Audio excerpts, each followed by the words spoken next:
Oke, selamat pagi, selamat siang, selamat malam, selamat sore. Mereview tata kolam tanah untuk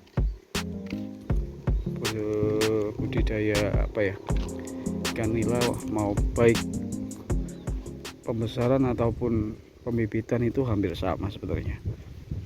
Yang penting hanya penyesuaian di kedalaman. Ketika akan pembesaran mungkin settingan air disetting lebih dari 1 meter, misal 1,5 atau ya 1,5 lah. Kalau lebih dari 1,5 saya kira rawan jebol ya, tapi untuk 1 meter saya kira masih aman. Seperti ini punya Bapak Sukir. Nah, idealnya pematang kolam ya, supaya aman dan tidak terjadi kebobolan. Itu paling enggak segini, ini sekitar 1 meter. Jadi ketika 1 meter, cuma kalau sampai bawah sana mungkin sekitar 120. Kalau diukur dari sini sampai ujung bawah sini sekitar 120-an. Artinya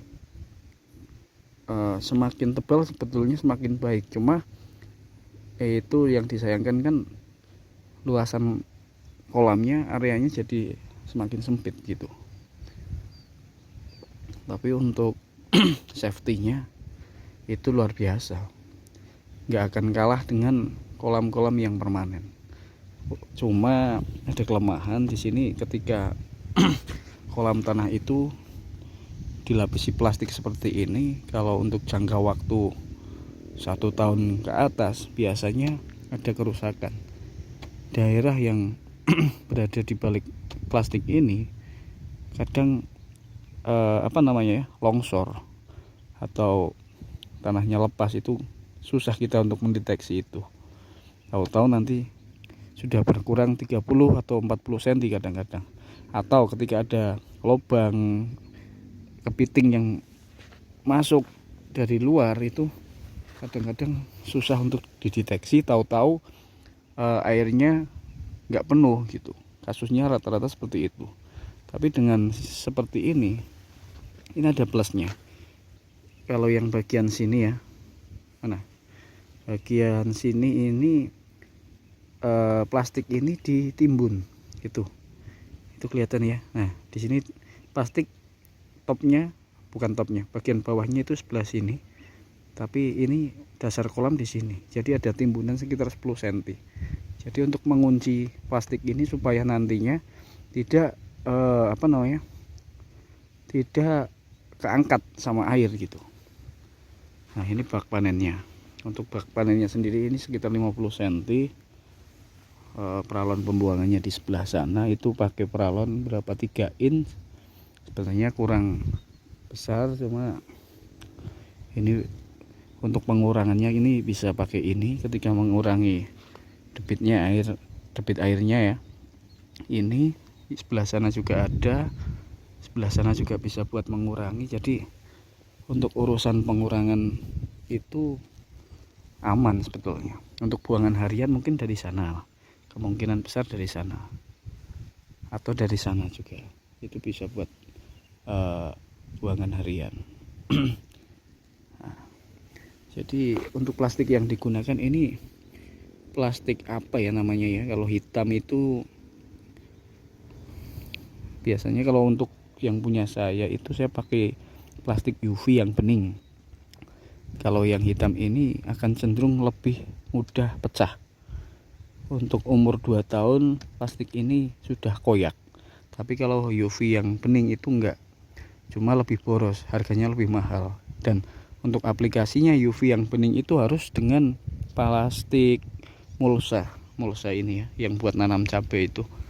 Kalau tanpa dikasih mulsa itu biasanya rumput masih bisa tumbuh. Kadang-kadang ada rumput yang tajam masih bisa menjebol plastik itu gitu. Tapi untuk ini plastik hitam ini rumput nggak akan tumbuh. Cuma untuk kekuatannya yang bagian atas terutama ini, ketika ketimpa panas dan hujan terus, itu nggak akan koyak. Ketika kena panas dan hujan itu sangat mudah koyak. Kalau UV nggak akan mudah koyak. Jangka 5 tahun itu masih kuat gitu.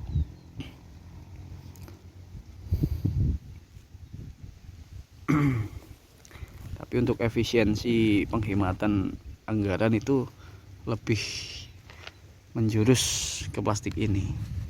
Saya agak lupa namanya plastik HDPE ya, plastik HDPE, semacam peralon HDPE itu kan hitam ya, yang dari PDAM itu ya. Ya ini plastik HDPE namanya, baru ingat, sorry. Tadinya ini kolam agak dangkal sebetulnya, cuma ini diperdalam dan untuk tanggulnya itu diperbesar. Kita review yang sebelah sini ya. Sebelah sini juga, ini untuk sebelah sini agak kecil karena ini untuk pembuangan, tapi untuk yang sana, nah ini 1 meter lebih, justru hampir 2 meter malah.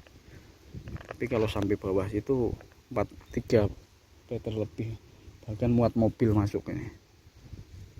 Tapi ini hanya separuh ya, ini dari sini ke sini udah turun.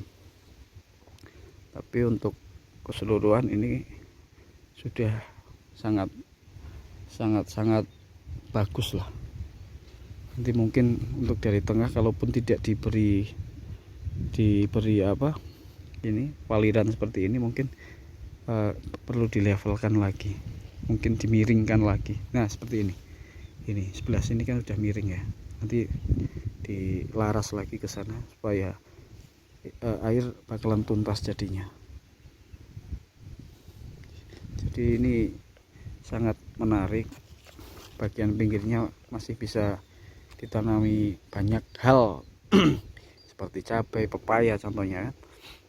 Jadi istimewa lah.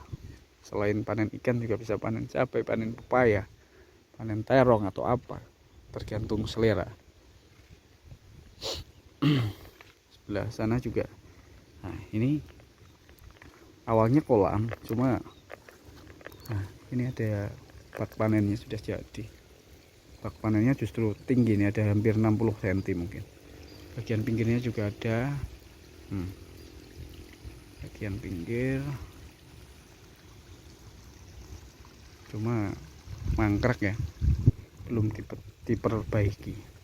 Justru sama pemiliknya itu dibiarkan ada padinya. Sebetulnya itu padi nggak sengaja ditanam, cuma hidup gitu aja, cuma masih belum sempat mungkin untuk mengerjakan.